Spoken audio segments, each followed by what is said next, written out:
última entrevista de este Resurrection Fest 2022 y estoy con los que son ahora cabezas del cartel. You're headliners now, guys. Congratulations. Welcome, Bring Me the Horizon to Resurrection Fest again. How are you feeling about these changes? Good, yeah. It's great to be back. Like, what, 2008 years ago? The last time I was here? 2016, I think. Yeah. So, yeah, it's a really nice festival, really nice place as well. So, yeah, we're just stoked to be playing shows again, to be honest. Yeah, but actually, you guys had a tour on with some dates in Spain, and it has to be postponed as well. So I'm sure that every single fan in Spain is out there. We're really excited to have you here. So, yeah, let's talk about how does it feel to be on a big festival again after 2 years, of like everything stopped. There was no festivals in Europe, and then that kind of like a rusty feeling of jumping on stage again. And how are you living that part? It's like, is it difficult? Is the case like riding a bicycle, something that you never forget? We definitely felt rusty when we first started playing again. And I mean, it was like the first shows we played coming back were like last September, and they were like super emotional and scary. And I mean, I remember we were sound checking, and even just getting on stage to sound check, I was like full of nerves because it just felt so weird getting on stage again. And I think this has been nice, just playing these festivals, because I personally just feeling like I'm just getting my mojo back and just remembering how to be a front man. And I don't know. So yeah, it's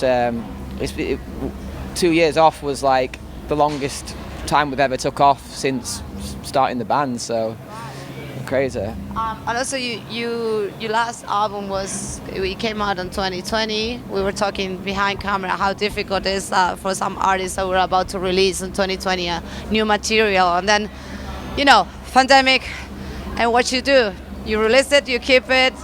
It feels like it's old after 2 years because you're not touring it, but it's old for you, but not for the audience. So what's the feeling?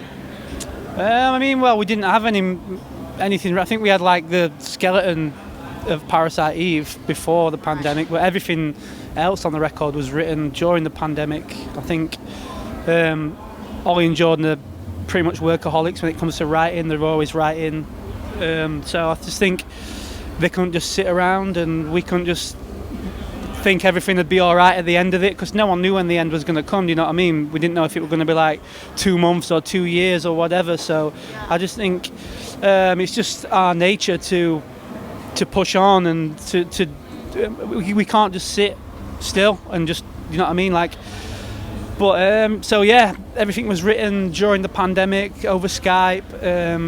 I recorded bits in the studio when I could, when restrictions eased a little bit, and but it was good for us. I think it came out really well too. I think it's some of the best stuff we've done, especially for a long time.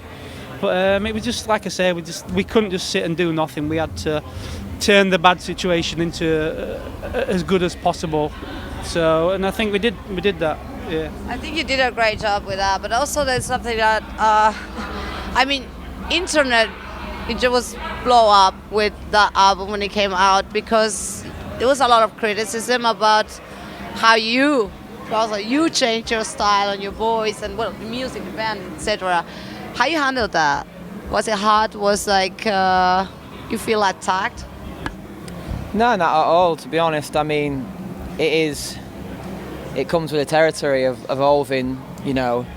People have an idea of the band you are, and some people like the fact that you change and evolve. Some people want you to be the band that you always were, and it's totally understandable, because I have that same emotions to some of my favorite bands. Do you know what I mean? Like, I would love them to make the same music, but when you're an artist, you learn that that's not possible, because when you make an album, you're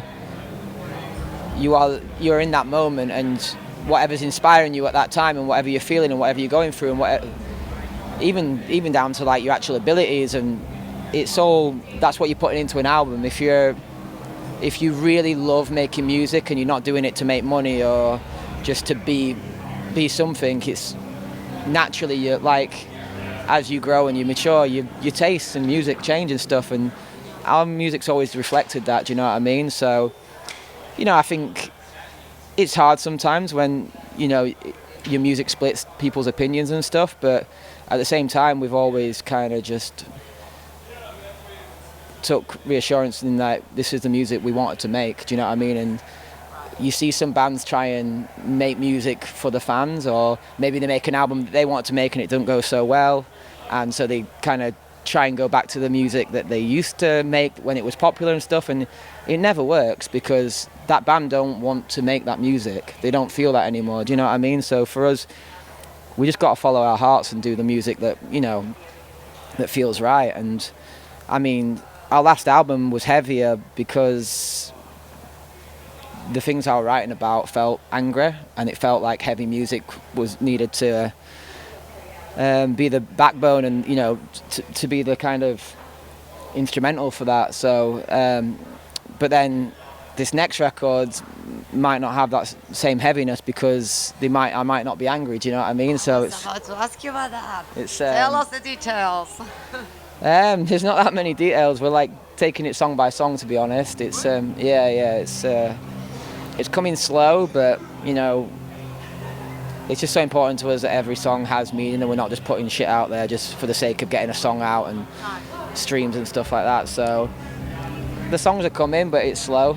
We've got a song coming out next week that we're really excited about called Strangers. So yeah, should be good.